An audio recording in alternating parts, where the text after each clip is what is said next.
The witch gave them each a fine meal of soup and bread.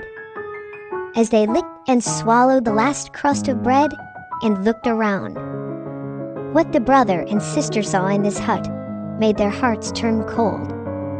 Bones were piled up in the corners. Yet the two children were very tired, and so they tried not to think about it and quickly fell to sleep. When he awoke the next morning, Hansel found himself locked in a cage. The witch roared, "That's where your brother will stay. Every day I will fatten him up. Soon he will make me a fine dinner."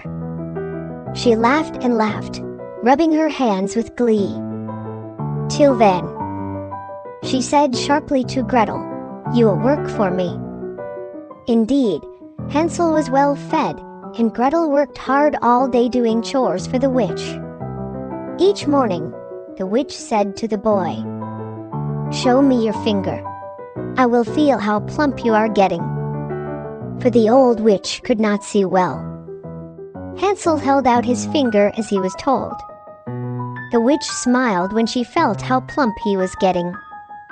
"Gretel," Hansel whispered to his sister in fear, "what can we do? Soon I will be plump enough, and the witch will want to eat me." His sister wished she had a plan, but could not think of anything. One night, when the witch was sleeping, Gretel had an idea. She picked up a bone from one of the piles on the floor and woke her brother. "Hansel," she said, "the next time the witch asks to see your finger, hold out this bone to her instead." The next morning, he did just that. "Hey, Emph," said the witch, touching the bone and thinking it was the boy's finger. "This is going to take longer than I thought. At least I have more time," Gretel thought. But still, she could not think of any way they could get out of there. Each morning, when the witch said, "Show me your finger," Hansel held out the thin bone. One day, the witch yelled, "I will not wait another day. The boy will be my dinner tonight, no matter how skinny he is." The witch ordered Gretel to start the fire in the oven at once. She must get it very hot. Gretel worked as slowly as she could. Why was the witch looking at her with such a sly smile? "Be a dear," said the witch with a slow grin. "Go inside the oven, won't you? Tell me if it is hot enough." Gretel's heart skipped a beat. If she did that, the witch could push her inside, and she would eat them both. She looked down. "I am not sure how to tell." "Nonsense," said the witch. "Nothing could be easier. Just going." Said Gretel slowly. "Please show me first." "Stupidgirl," snapped the witch. Mumbling and grumbling, she stepped inside the oven. The moment the witch was in, Gretel quickly slammed the door. "Gretel," Hansel cried out, "you saved us."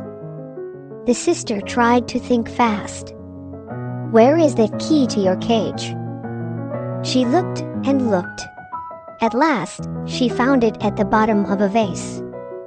She freed her brother from the cage right away. Then she went back to that vase. For what had made the vase so heavy? Why, the vase had precious jewels inside. With their pockets filled with the jewels, they ran outside as fast as they could. In the daylight, they soon found a small path and followed it. It led to a wider path, and that path led to a road. They waited by the roadside, hoping someone would ride by. When a horseman trotted up, Hansel and Gretel waved their hands. When the horseman stopped, the children offered one of the small jewels, and the horseman was happy to give them a ride home. When the brother and sister opened the door to their home, their father was wild with joy to see them. He had worried and looked for them night and day since they had vanished. He told them their stepmother had died very soon after they left. And so for many years to come, Hansel and Gretel lived very happily with their father in the hut in the woods.